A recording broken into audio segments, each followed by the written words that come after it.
Assalamualaikum warahmatullahi wabarakatuh. Selamat pagi, salam sejahtera buat kita semua. Terima kasih atas kehadirannya Bapak Ibu dalam acara live webinar berkreasi di tengah pandemi yang diselenggarakan oleh Ovon bekerja sama dengan PT Smart Digital dan Kementerian Koperasi dan UMKM. Perkenalkan, nama saya Vivi Mariska.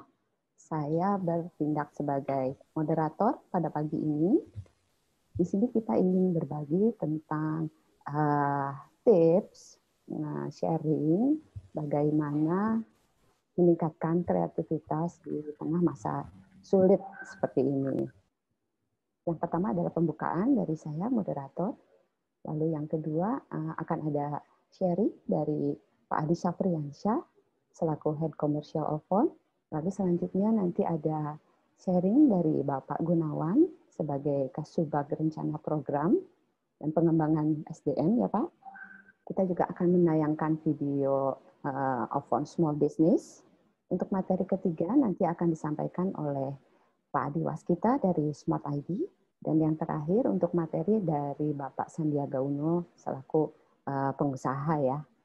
Saya coba sedikit berikan gambaran secara global saja, ya karena mungkin di sini Bapak Ibu ada yang lebih experience di bidang digital marketing, tapi paling tidak saya hanya memberikan gambaran secara global apa sih digital marketing itu sendiri, kemudian konsep apa sih yang bisa disampaikan untuk di masa pandemi seperti ini supaya produk dari Bapak Ibu sendiri bisa terjual di pasaran.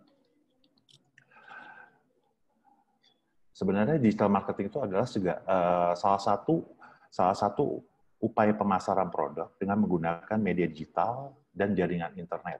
Itu bukan perangkat elektronik, ya misalnya seperti handphone, kemudian laptop atau aplikasi. Itu salah satu konsep yang memang saat ini sedang marak ya.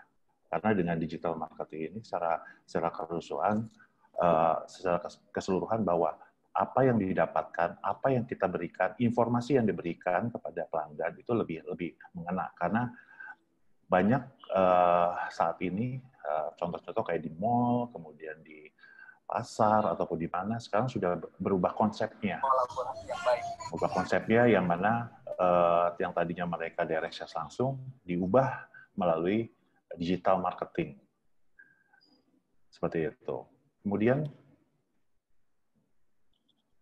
Kemudian kenapa kita harus menggunakan digital marketing? Karena lebih masif, kemudian bisa digunakan dari semua jenis bisnis, kemudian meningkatkan pendapatan yang efektif, up to date, terukur, murah, dan dapat membantu membangun brand Bapak Ibu sekalian.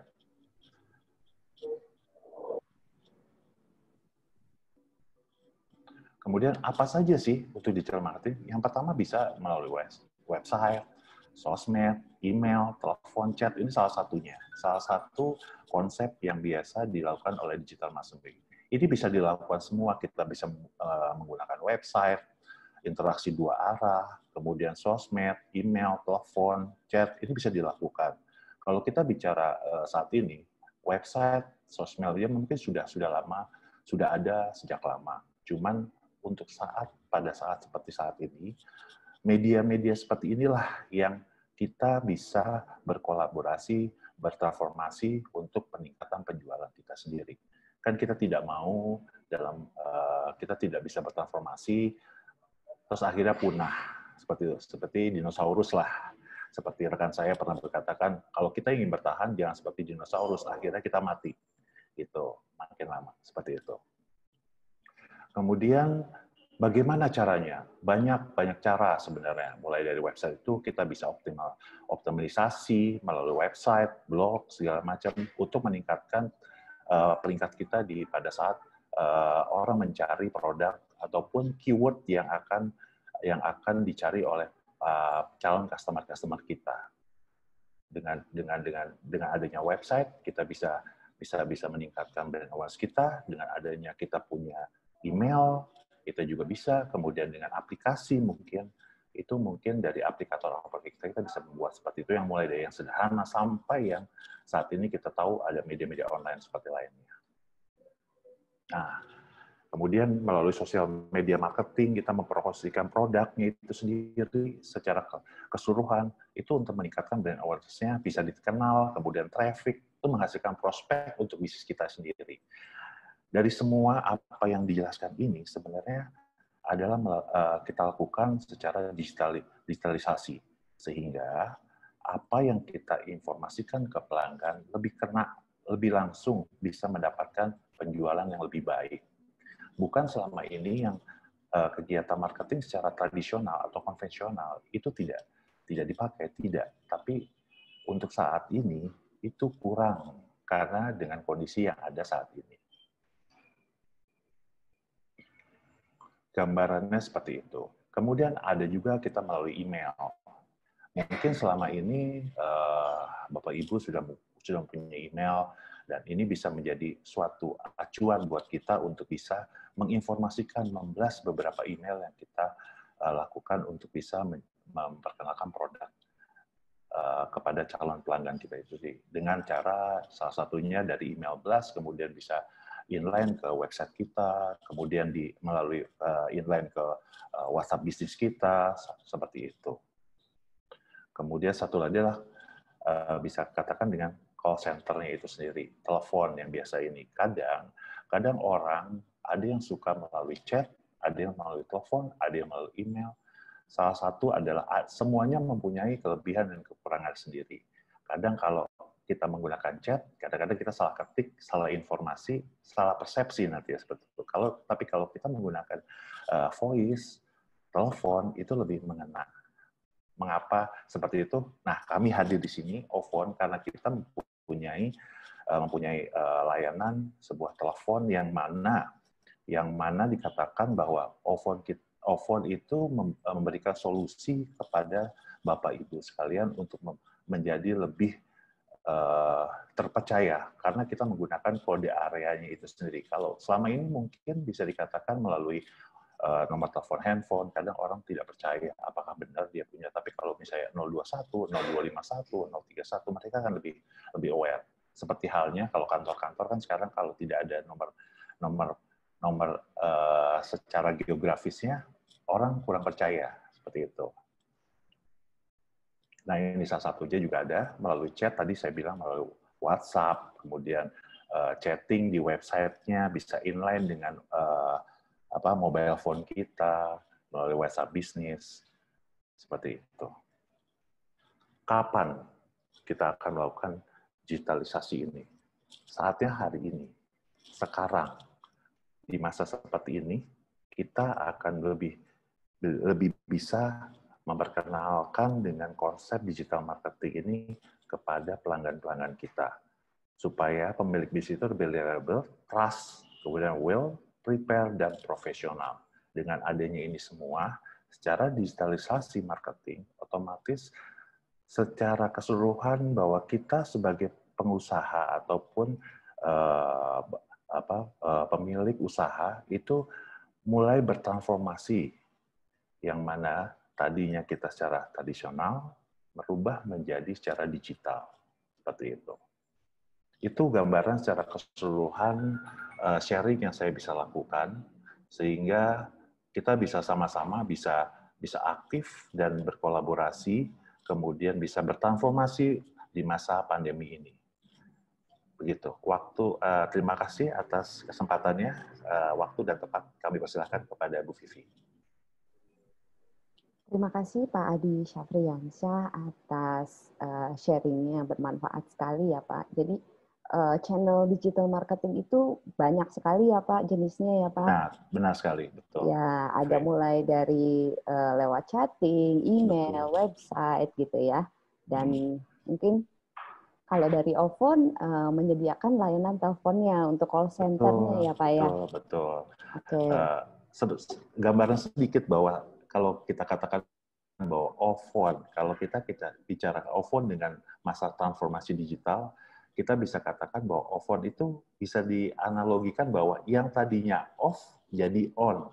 Nah, otomatis yang tadinya secara manual itu menjadi digital. Seperti itu sih gambarannya. Iya, iya, iya. Oke, Bapak boleh tanya nggak? Ini kita coba sedikit ini ya, informasi tambahan. Tadi kan katanya Boleh? OVON itu nomor teleponnya sesuai dengan kode area ya, Pak? Benar. Jadi Benar, Mbak. secara trust dari konsumen juga bisa lebih terjaga ya, Pak ya? Betul, karena pada saat ini mungkin ada beberapa, misalnya contoh, kalau orang mencantumkan nomor handphone, itu otomatis orang kurang percaya, gitu. Apalagi itu nomor pribadi kan. Tapi kalau kita bicara dengan nomor kode area, misalnya 021, 0251, orang lebih trust.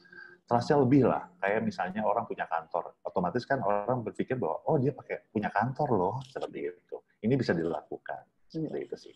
Juga bisa untuk memberikan kepercayaan kepada pelanggan atau customer-nya bahwa kita serius nih berbisnis dengan serius gitu ya, Pak ya. Betul. Karena dengan adanya kode area secara geografis itu membuat orang tuh percaya, oh ternyata kasarnya, oh di mereka punya kantor gitu, atau punya tempat yang pasti gitu. Seperti itu sih gambarannya. Siap. Oke, makasih banyak Pak Adi Syafriansyah atas sharing-nya. Sama-sama, Bu Vivi. Kita ke pemateri selanjutnya, mungkin dari Pak Gunawan, dari Kementerian Koperasi. Mungkin ini nih yang paling ditunggu. Kira-kira Pak, peran pemerintah kan penting ya, gitu ya, dalam masa pandemi ini, gitu. Bagaimana sih pemerintah memberikan sebuah solusi atau misalnya pemahaman bagaimana sih UMKM ini harus berstrategi gitu ya Pak. Selain juga tadi kreativitasnya mesti terus ditingkatkan. Nah, mungkin dari Pak Gunawan nih mau ngasih bocoran nih Kementerian Koperasi seperti apa. Nanti kita nantikan langsung dari Pak Gunawan. Ya, makasih Silakan. Mbak Moderator. Tadi Pak Adi Syafriansyah itu udah detail banget itu. Gimana? Terima kasih Pak Gunawan. Apalagi teman-teman di sini juga mungkin sudah pada paham itu masalah digitalisasi atau apa digital. Pasti Pak. Kami paling hanya kasih insight. Sebenarnya kami pakai kesempatan ini untuk share informasi saja Pak. Apa sih yang sudah dikreasikan Kementerian Koperasi dan UKM di era pandemi ini? Oke, baik. Terima kasih Bapak Ibu sekalian. Assalamualaikum warahmatullahi wabarakatuh. Waalaikumsalam. Siang mungkin ya Pak. Salam sejahtera untuk kita semua. Om Swastiastu, Namo Buddhaya, salam kebajikan. Sebelumnya perkenalkan Bapak Ibu, nama saya Gunawan. Saat ini saya menjabat sebagai Kepala Subbagian Rencana Program pada Deputi Bidang Pengembangan SDM, Kementerian Koperasi dan UKM. Dalam kesempatan yang baik ini, saya mewakili Deputi Pengembangan SDM, mengucapkan terima kasih kepada panitia penyelenggara yang telah berkenan mengundang kami berbagi wawasan dan informasi dalam acara ini. Kalau Pak juga kami sampaikan salam hangat dan hormat dari segenap pimpinan kami, Bapak Ibu sekalian. Semoga apa yang kami sampaikan nanti ini dapat menambah wawasan dan informasi dari Bapak Ibu sekalian. Saya boleh share screen ya, Pak? Silakan Pak, silakan. Sebentar.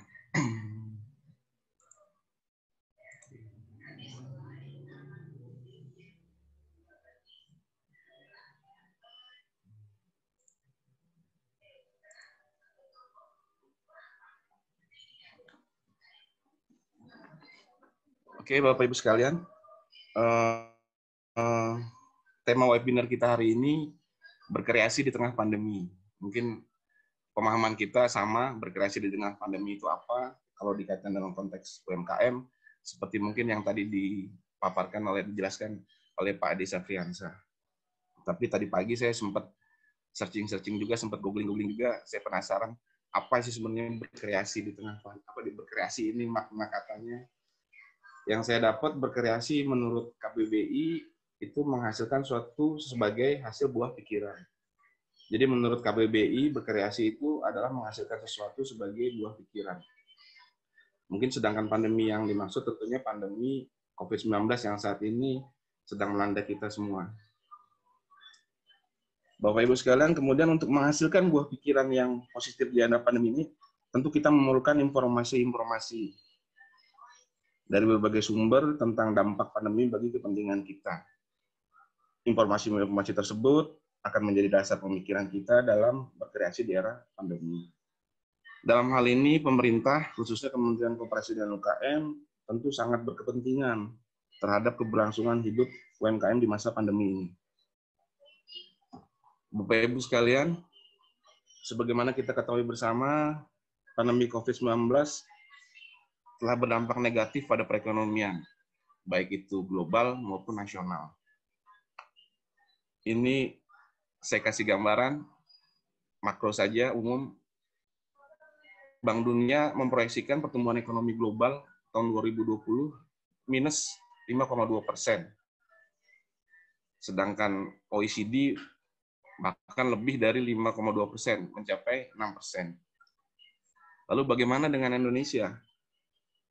IMF memproyeksikan ekonomi Indonesia akan tumbuh 0,5% pada tahun 2020. Namun baru-baru ini BPS telah merilis pertumbuhan ekonomi kita per triwulan 2 itu minus 5,32%. Hal ini disebabkan karena aktivitas perekonomian masyarakat yang sebagian besar masih dilaksanakan secara konvensional terhenti. Mungkin karena adanya kebijakan pembatasan aktivitas sosial secara besar-besaran. Di beberapa negara bahkan menerapkan lockdown untuk memutus mata rantai penyebaran COVID-19. Oleh karenanya pembatasan aktivitas sosial secara besar-besaran atau yang kita kenal dengan istilah PSBB menjadi beralasan untuk diterapkan oleh pemerintah di era pandemi ini. Protokol pandemi COVID-19 mensyaratkan adanya pembatasan interaksi fisik. Sementara 87% UMKM kita itu masih offline atau masih konvensional dalam melakukan aktivitas usahanya. Dan baru 13 UMKM yang digital atau terhubung dengan ekonomi digital. Perlu kita ketahui bersama bahwa 98% pelaku ekonomi kita itu didominasi oleh UMKM. Dan fakta negatifnya di era pandemi ini, LIPI memproyeksikan 47,13% pelaku UMKM kita hanya mampu bertahan hingga bulan Agustus 2020. Sedangkan 72,2% diperkirakan akan tutup setelah November 2020. Hal yang sama pun dilaporkan oleh survei ADB bahwa 88% usaha mikro dilaporkan tidak memiliki tabungan dan kehabisan uang di masa pandemi ini. Bapak Ibu sekalian, 3 masalah ini nanti yang akan menjadi dasar dari Kementerian Koperasi UKM dalam berkreasi memberdayakan koperasi dan UMKM di era pandemi ini. Namun demikian, di tengah tantangan, di tengah musibah ini masih ada peluang, Bapak Ibu. Ternyata berdasarkan survei McKinsey pada bulan Juni 2020, itu terjadi kenaikan penjualan e-commerce sebesar 26%. Dikuatkan lagi oleh survei LPM UI juga menyatakan bahwa sebagian besar UMKM yang online atau go digital itu mengalami peningkatan omset. Ada masalah, ada peluang. 2 hal inilah yang menjadi dasar dari Kementerian Koperasi dan UKM berkreasi untuk menangani dampak COVID-19 bagi UMKM. Berdasarkan kedua gambaran umum masalah dan peluang ini, maka desain penguatan UMKM dalam pemulihan ekonomi nasional dilakukan melalui dua pola yang menurut kami itu sangat penting. Yang pertama tadi dengan memberikan stimulus dan insentif, lalu yang kedua digitalisasi UMKM. Stimulus dan insentif dilakukan melalui program PEN. Dalam program PEN, total biaya yang alokasikan untuk penanganan UMKM itu sebesar 123,46 triliun. Itu terdiri dari untuk subsidi bunga bagi UMKM dengan alokasi biaya sebesar 35,28 triliun untuk kur dan non-kur yang dilaksanakan melalui perbankan, perusahaan pembiayaan, BUMN, BLU, dan koperasi. Kemudian penempatan dana untuk restrukturisasi kredit UMKM dengan alokasi 78,78 triliun dilaksanakan melalui Himbara atau Himpunan Bank Negara, yaitu Mandiri, BNI, BRI, dan BTN. Kemudian belanja imbal jasa penjaminan sebesar 5 triliun dilaksanakan oleh Askindo dan Jangkrindo. Penjaminan modal kerja itu dilaksanakan oleh PT Asuransi Indonesia Utama. Kemudian PPh final sebesar 2,4 triliun dilaksanakan oleh Ditjen Pajak. Lalu kemudian pembiayaan investasi kepada koperasi melalui LPDB dengan alokasi sebesar 1 triliun.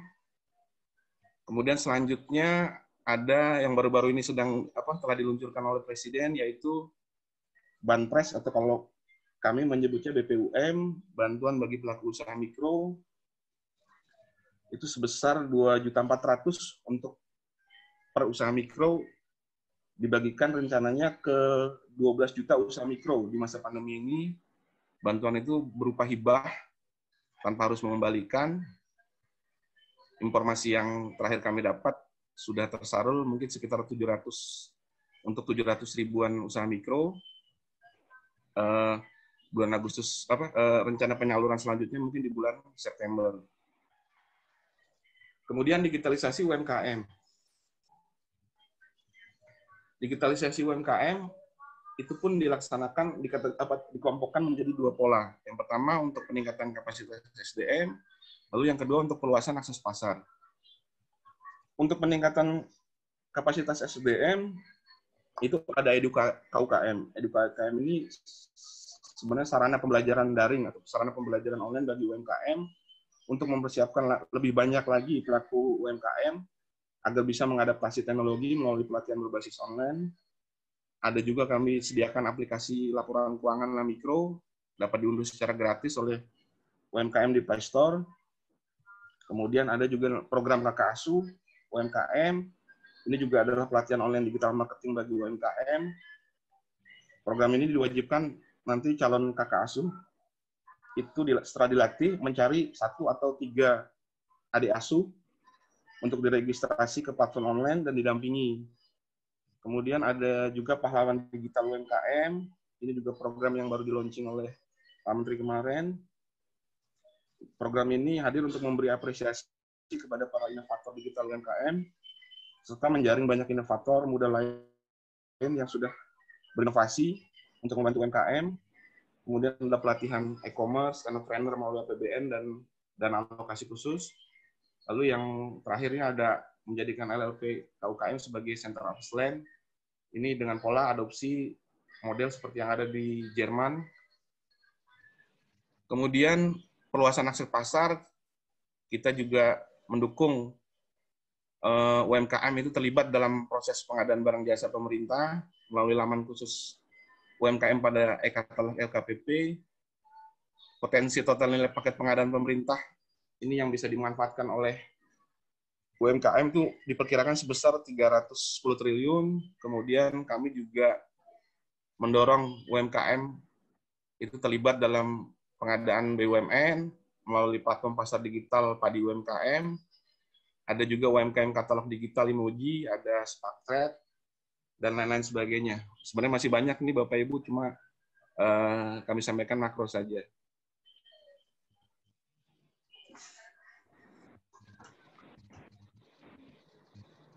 Kemudian sebagai upaya percepatan pemberian insentif tadi dari program PEN, maka kami membentuk Pusat Informasi PEN KUKM sesuai arahan Presiden pada 18 Juni 2020. Maka untuk mempercepat realisasi program pemulihan ekonomi nasional, Kementerian Koperasi UKM meresmikan Pusat Informasi PEN pada tanggal 2 Juli. Pusat informasi ini melakukan pemutahiran data serapan secara berkala, lalu kemudian dilakukan konferensi pers kepada media untuk disebarkan kepada masyarakat sebagai bentuk transparansi serta progres pelaksanaan program pemulihan ekonomi nasional. Mungkin ini gambaran yang dari program PEN yang sudah terrealisasi Bapak Ibu semua sampai dengan saat ini per 20 Agustus 2020 itu sudah terrealisasi 41,67%. Hanya belanja imbal jasa penjaminan dan penjaminan untuk modal kerja yang masih 0% progresnya, tapi sedang dalam proses juga. Kemudian penjaminan untuk modal kerja juga sedang dalam proses. Digitalisasi UMKM sebenarnya itu program sejak lama yang sudah direncanakan oleh Kementerian Koperasi dan UMKM. Jadi dengan pertimbangan bahwa porsi ekonomi digital kita itu menjadi yang terbesar di Asia Tenggara, itu proyeksi dari Google, Temasek, dan BEN itu memproyeksikan bahwa ekonomi digital kita itu pada tahun 2025 mencapai 1.826 triliun, dan ini menjadi yang terbesar di Asia Tenggara. Lalu fakta hasil sensus BPS, hasil sensus ekonomi BPS kemarin itu menunjukkan bahwa 93,88% UMK itu tidak menggunakan komputer. UMK ini usaha mikro kecil, dan 92,94% UMK juga tidak menggunakan internet. Di masa pandemi ini semakin menguatkan kami Kementerian Koperasi dan UMKM bahwa digitalisasi UMKM itu menjadi penting karena adanya tadi pembatasan interaksi fisik, sementara 87% UMKM masih offline atau konvensional atau belum terhubung dengan ekonomi digital, sedangkan baru 13 UMKM yang terhubung 13% UMKM yang terhubung ke ekonomi digital. Secara yuridis juga sebenarnya digitalisasi UMKM itu diamanahkan di Peraturan Pemerintah Nomor 17 Tahun 2013 tentang pelaksanaan Undang-Undang UMKM Tahun 2008. Di situ diamanahkan bahwa pemerintah dan pemerintah daerah memprioritaskan pengembangan UMKM melalui fasilitasi teknologi dan informasi.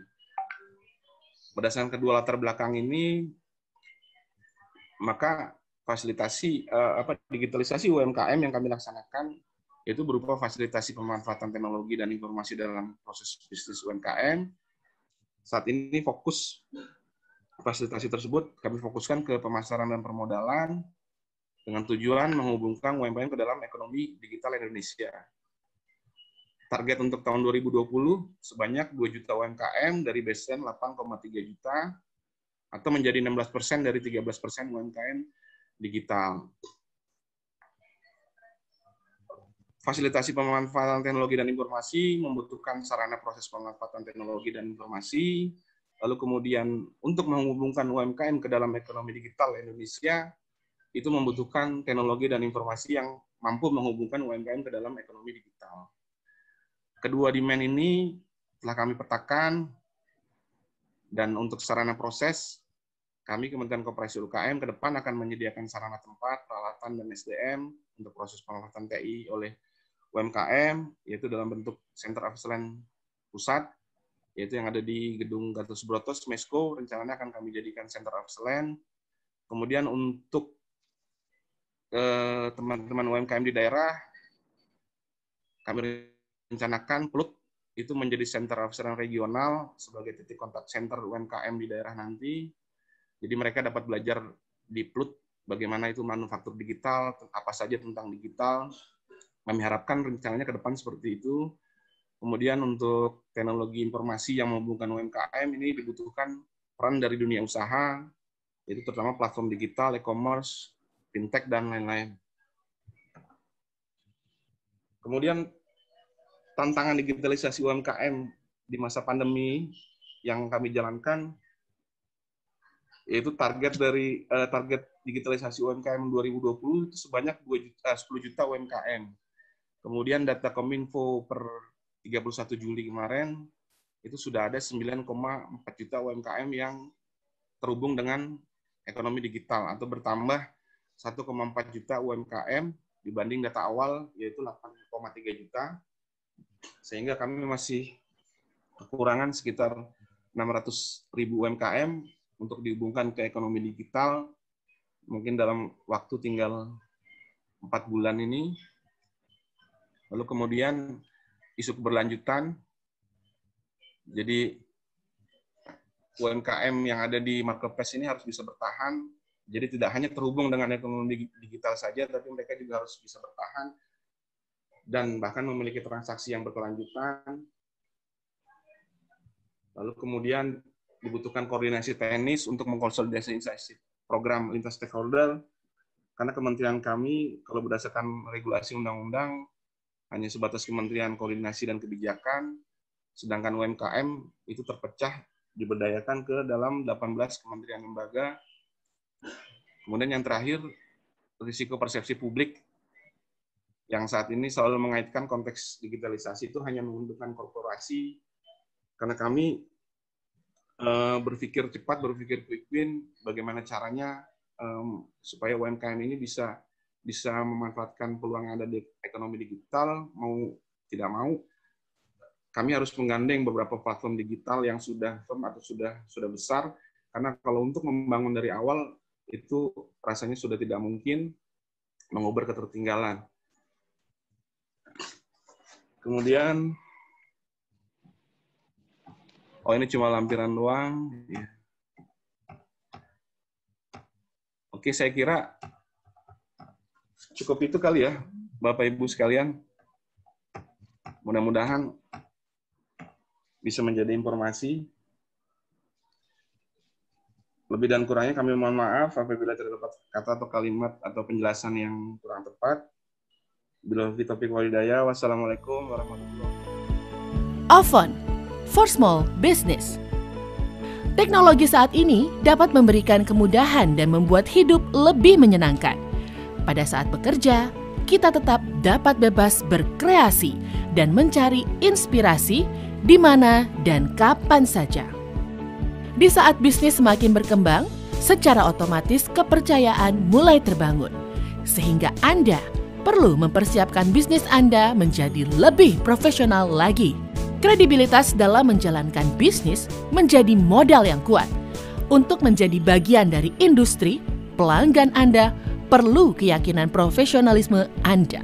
Dengan adanya identitas dan nomor telepon bisnis yang representatif, maka pelanggan mengetahui dengan pasti bahwa Anda adalah seorang profesional yang mempunyai kredibilitas.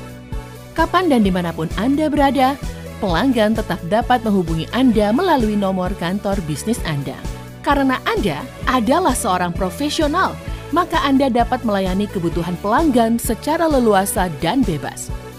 Avon Small Business menghubungkan pelanggan ke nomor telepon bisnis Anda melalui jaringan internet di kantor maupun nomor extension di mobile phone Anda berada. Dengan layanan nomor tetap untuk bisnis Anda, kemudahan dan kecepatan dalam implementasi, serta dukungan customer service 24 jam, menjadikan bisnis Anda semakin profesional. Hubungi Avon sekarang juga. Oke, untuk kreasi kita, yang pertama adalah apa sih masalah-masalah yang terjadi di UMKM selama pandemi ini. Dari survei yang dilakukan oleh Kompas, ini ada beberapa masalah utama ya, diantaranya adalah penjualan menurun. Lalu yang kedua masalah permodalan, yang ketiga masalah distribusi, yang keempat bahan baku dan produksi. Terutama ini masalah penjualan menurun ini di mana saja, dan ini berimpact besar kepada pendapatan daripada UMKM. Terlihat di sini ada penjualan sekitar 56% menurun dari sebelumnya. Lalu ada permasalahan permodalan, ini sekitar 22%. Lalu ada distribusi, ini juga cukup bermasalah, sekitar 15%. Dan di sini ada masalah-masalah kesulitan bahan baku dan produksi juga. Nah, untuk kreasinya, kita coba lakukan beberapa hal. Yang pertama adalah seperti tadi yang Pak Adi juga sampaikan, untuk membuka dan optimalisasi pemasaran secara digital. Karena kita sekarang ini masalahnya adalah harus di rumah ya. Dimana kalau harus di rumah otomatis kita tidak bisa kemana-mana. Namun bukan berarti kita diam saja gitu. Namun kita bisa lakukan pemasaran secara digital. Contohnya di sini kita bisa membuka channel-channel di toko online yang sudah ada. Kita sebut saja misalnya ada beberapa yang sifatnya seperti pasar online, contohnya Tokopedia dan sejenisnya. Lalu kita juga bisa lakukan pemanfaatan media seperti website dan sejenisnya. Yang kedua, masalah permodalan tadi juga sudah dibahas oleh Pak Gunawan juga sedikit tentang masalah bantuan-bantuan dari pemerintah. Nah ini impact-nya juga cukup besar karena kita misalnya di UMKM ini contohnya salah satunya adalah yang tidak terpakai seperti sewa ruko, sewa tempat dan sejenisnya. Ini kita tidak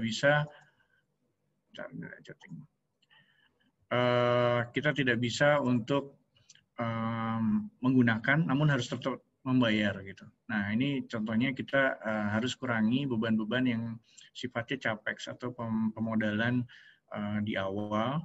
Nah, kita optimalkan operation cost. Jadi yang sifatnya tidak membeli gitu. Mungkin kita bisa sewa atau menggunakan sesuai dengan kebutuhan. Membayar sesuai dengan yang kita pakai. Distribusi. Nah, ini channel-channel distribusi secara digital ini sekarang cukup banyak ya. Ada tadi toko online, terus juga ada sosial media dan seterusnya. Kita bisa manfaatkan secara maksimal Bapak-bapak, Ibu-ibu. Nah, ini sangat berpengaruh juga nantinya kepada prospek dari kebutuhan-kebutuhan atau pemasukan yang akan kita dapatkan.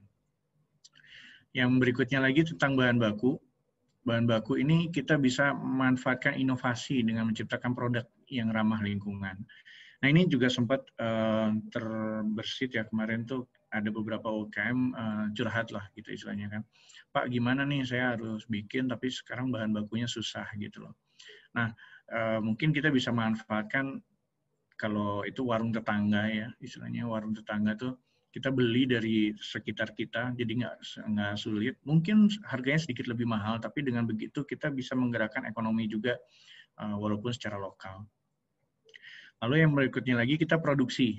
Nah ini banyak sekarang bermunculan produk-produk yang hasil produksi dari rumah.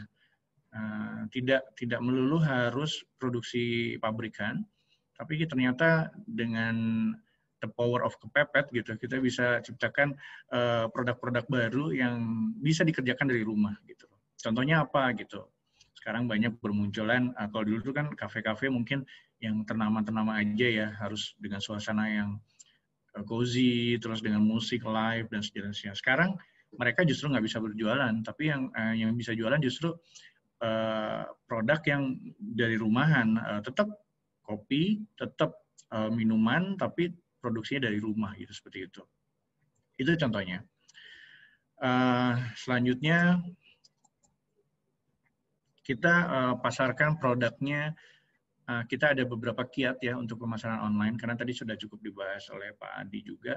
Nah kita ada pasarkan produk Anda melalui media sosial. Jadi ternyata efek media sosial ini cukup dahsyat ya.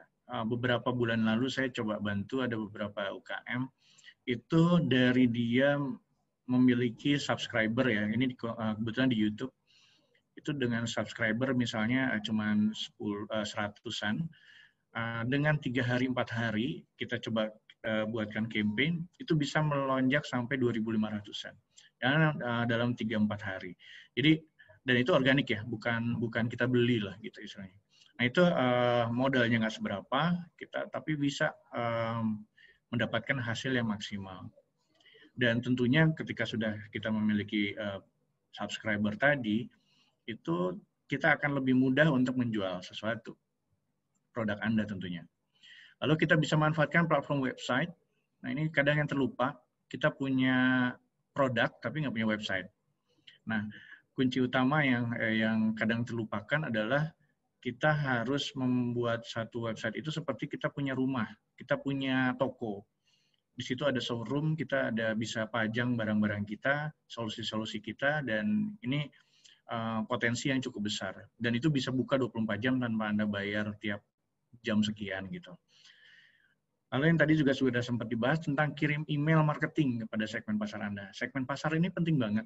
Jadi kalau misalkan kita jual produk tapi nggak pada segmennya, ini yang ada kita sedikit buang-buang waktu lah.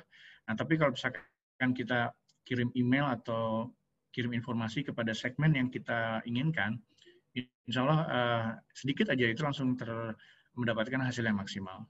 Contohnya kayak tadi, kita bikin campaign untuk satu produk dalam 3-4 hari, karena segmennya pas, itu langsung melonjak. Tapi kalau misalkan kita nggak pas segmennya, mau 1 bulan, 1 tahun pun mungkin nggak terlalu terasa impact-nya. Lalu kita bisa tawarkan audiens sebagai reseller produk. Nah, ini yang penting. Contohnya kolaborasi. Ini yang dilakukan beberapa hal, beberapa bidang, beberapa orang, beberapa perusahaan, bahwa dia tidak bisa bekerja sendiri.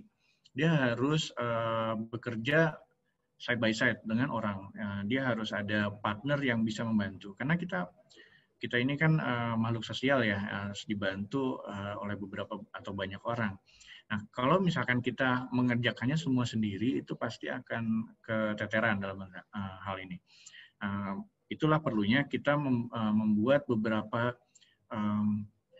kalau itu marketingnya, reseller istilahnya. Reseller itu seperti marketing juga, tapi mungkin biayanya lebih murah karena hanya kita kasihkan insentif ketika ada penjualan seperti itu. Ketimbang kita menyiapkan satu dedicated marketing, mungkin cost-nya akan ya lebih besar sedikit. Lalu informasikan review produk dan testimoni pelanggan kepada calon pembeli Anda. Nah, ini juga penting.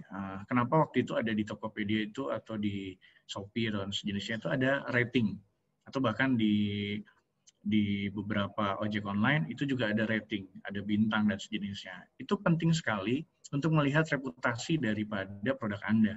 Karena kita nih berhadapan dengan pelanggan atau calon pelanggan ya. Kalau sudah jadi pelanggan, dia pasti bisa komentar. Namun kalau jadi calon pelanggan, itu belum tentu mereka tahu tentang produk yang kita jual gitu loh. Nah, itu pentingnya rating. Jadi mereka bisa menilai dulu produk Anda itu cukup bagus atau kurang bagus atau bagus banget gitu. Jadi itu fungsinya daripada review produk dan testimoni tadi. Nah, sekarang Pak, kalau tadi kita bicara kiatnya dan kita bicara kreasinya. Nah, sekarang gimana sih kami dari Smart Kreasi itu bisa membantu Anda? Nah, kita punya produk untuk Smart UMKM. Jadi solusi dari kami itu cukup mudah ya. Jadi ada smartphone home, di mana kita kolaborasi dengan Ovon. Anda bisa memiliki nomor telepon dedicated, walaupun nih, ini yang kami pakai juga sebetulnya, itu walaupun Anda sedang di Bogor misalnya, tapi bisa juga memiliki nomor telepon Jakarta, nomor telepon Bandung, nomor telepon Surabaya. Dengan artinya seperti itu, Anda bisa meluaskan jangkauan perusahaan Anda tanpa harus mendirikan kantor secara fisik di sana. Itu yang penting banget, smartphone home. Dan ini juga yang penting banget, bahwa smartphone home ini kita bisa membuat extension, Bapak Ibu-Ibu. Extension ini seperti kita extension di rumah, di kantor, maaf. Ketika saya mau telepon Mbak Vivi misalnya, itu extensionnya 123. Saya tinggal pencet 123. Dan itu bisa langsung nyambung ke pesawatnya Mbak Vivi. Kalau di kantor, itu harus ada di meja. Nah, namun kalau dengan smartphone home ini, kita nggak perlu ada di meja, kita bisa langsung terima dari handphone, dari komputer, atau dari device yang sudah mendukung dengan VoIP. Itu smartphone home. Jadi sangat berguna banget, dan ini untuk pelaku usaha ya yang ingin sekali istilahnya mengembangkan usaha, membuka kantor cabang di kota-kota lain dengan masalah dengan berbagai masalahnya gitu. Nah, solusi ini sangat tepat sekali. Yang kedua, kita punya Smart Mail Basic. Jadi ini email korporasi dengan G Suite gitu ya. Jadi kalau sekarang kan kita di Smart Kreasi Digital tuh juga partnering dengan beberapa provider cloud, itu diantaranya ada G Suite ya dari Google, lalu ada Alimail dan ada dari satu lagi Office 365. Nah, ini kita tawarkan adalah dari G Suite. Lalu ada Smart Meeting. Nah, ini Smart Meeting. Nah, sekarang ini meeting virtual seperti yang kita pakai, tapi kita tawarkan untuk dari Yearling. Yearling ini salah satu provider Sipon juga. Itu nanti bisa kolaborasi juga dengan Ovon, bisa disambungkan juga dengan Ovon. Jadi kita bisa meeting menggunakan nomor telepon, nanti bisa nyambung juga, terus bisa nyambung juga dengan seperti ini ya, virtual meeting ini. Itu bisa digabung-gabung. Lalu ada Smart Website, ini pastinya website untuk Anda. Lalu ada Smart Marketing. Ini yang penting juga, itu integrasi sosial media dan toko digital dan marketing digitalnya. Nah, ketika nanti misalnya Bapak Ibu berkenan untuk join dengan kami, itu bisa dibuatkan untuk Facebook-nya, WhatsApp-nya, Instagram-nya, YouTube-nya, all channel masuk dan itu terintegrasi semuanya. Jadi itu yang bisa kami sampaikan. Jadi jangan khawatir dengan adanya kita pandemi, kita harus di rumah saja, terus kita nggak bisa kemana-mana. Tapi dengan di rumah aja tentunya harus ada kreasi. Nah, salah satu kreasinya kita bisa buat kantor di kota-kota lain, Bapak Ibu-Ibu, tanpa harus ke sana. Cukup langganan saja Ovon. Terus nanti kita bisa juga bikin website. Artinya Anda punya etalase yang hanya bayar mungkin lebih murah daripada sewa ruko gitu istilahnya ya. Itu bisa 24 jam. Itu mungkin Mbak Vivi sedikit yang saya bisa share tentang masalah solusi kreasi di masa pandemi dari Smart Kreasi Digital. Bismillahirrahmanirrahim. Assalamualaikum warahmatullahi wabarakatuh. Salam sejahtera bagi kita semua. Salam sehat penuh semangat. Terima kasih untuk PT Smart Kreasi Digital yang sudah mengundang saya untuk berbicara dengan tema UMKM berkreasi di tengah pandemi. Mohon maaf saya tidak bisa hadir, tapi saya ingin mengirimkan satu pesan dan motivasi bahwa Tuhan Yang Maha Kuasa, Allah Subhanahu wa Ta'ala, memberikan kekuatan kita untuk tetap berkreasi walaupun kita ada di tengah-tengah pandemi. Di saat-saat normal, landai, dan kalau kita lihat disebut sebagai 86, kadang-kadang kreativitas justru sulit muncul. Namun ketika ada tekanan, deadline, the power of kepepet, ancaman, problem, kreativitas biasanya muncul. Maka adrenalin kita seakan dipacu. Otak bekerja keras dan muncullah kreativitas dan inovasi. Usaha-usaha sukses diawali dari proses berpikir kreatif. Kesulitan cari ojek dipadukan dengan peningkatan penggunaan HP melahirkan Gojek. Juga kita lihat problem pesan tiket, banyaknya calo harga tiket yang tidak transparan melahirkan Traveloka. Susahnya mendapatkan lapak usaha, susahnya mendapatkan perizinan, susahnya mendapatkan harga bahan pokok yang stabil dan terjangkau, susahnya mencari lapangan pekerjaan melahirkan Tokopedia. Maka oleh karena itu peran entrepreneur adalah entrepreneurs link the creative mind and the business mind. Menjembatani antara pikiran yang kreatif dan juga intuisi bisnis yang ada di dalam benak kita. Setiap manusia, setiap insan memiliki business mind dan creative mind. Tinggal kita bagaimana bisa mengenalinya. Tanpa permasalahan tak akan ada solusi. Tanpa tantangan tak akan muncul prestasi. UMKM harus cari, antisipasi, temui, dan hadapi masalah. Jangan lari dari masalah, tapi hadapi dan cari solusinya. Problems are to be solved. Problems are not stop signs. Problems could be our roadmap for the better future. Karena ada peta jalannya. There are guidelines. Problem ini juga akan menghasilkan guidelines. Definisikan masalah. Identifikasi problem.